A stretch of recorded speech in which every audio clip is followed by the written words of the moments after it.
দোকানের মতো মিষ্টি মিষ্টি ছোলার ডাল গরম গরম লুচি, পরোটা বা কচুরির সঙ্গে খেতে কার না ভালো লাগে। তাই আমার আজকের রেসিপি মিষ্টির দোকানের মতো নিরামিষ ছোলার ডাল। নমস্কার, আমি দেবযানী, আর দেবযানী রান্নাবান্নায় আপনাদের সবাইকে আরও একবার স্বাগত। 100 গ্রাম ছোলার ডাল জল দিয়ে খুব ভালো করে ধুয়ে নিতে হবে। ডালের গায়ে একটা পাউডারের আস্তরণ থাকে, ভালো করে ধুয়ে সেই পাউডারটা বের করে নিতে হবে। তার জন্য জল পাল্টে পাল্টে কয়েকবার ধুয়ে নিচ্ছি।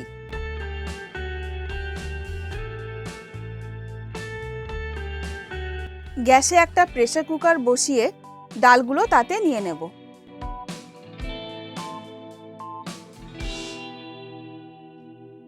অল্প পরিমাণে জল দিয়ে দিলাম, পরিমাণ মতো নুন দিয়ে দিলাম।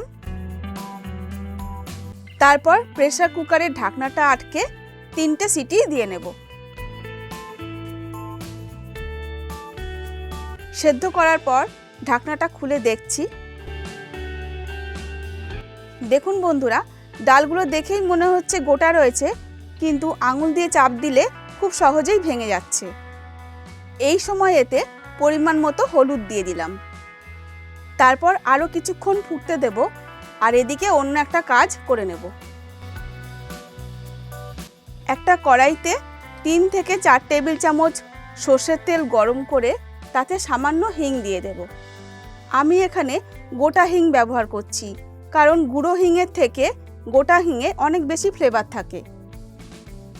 হিংটা একটু নাড়াচাড়া করে ওই তেলে দেব একটা শুকনো লঙ্কা, একটা তেজপাতা আর হাফ চা চামচ মৌরি।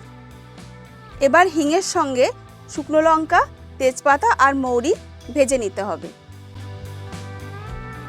ভাজা হয়ে গেলে ডুমো করে কেটে রাখা একটা মাঝারি সাইজের আলু দিয়ে দিলাম। এখানে আমি আলুটা খোসা সমেত দিয়েছি, এতে করে খেতে অনেক মজার হবে। সামান্য নুন আর হলুদ দিয়ে আলু কিছুক্ষণ ভেজে নেব।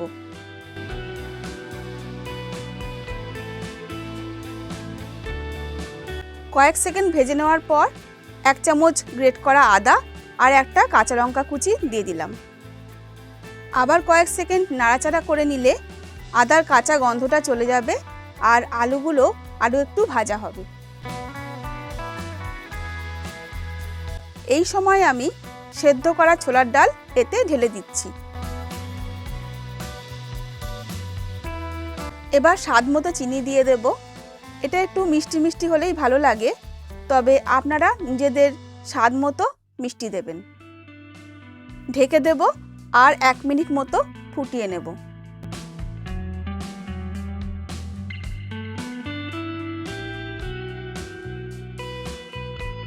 মিনিট খানেক ফুটিয়ে নিয়ে এতে একটা বিশেষ মশলা দিয়ে দেব, যাতে আছে ধনে, জিরে, শুকনো লঙ্কা, ছোট এলাচ, দারচিনি ও লবঙ্গ। এগুলো ড্রাই রোস্ট করে গুঁড়ো করে রেখেছিলাম। মশলাটা ডালের সঙ্গে খুব ভালো করে মিশিয়ে নিতে হবে। এবার আমি গ্যাস অফ করে কিছুক্ষণের জন্য ঢাকা দিয়ে রাখব।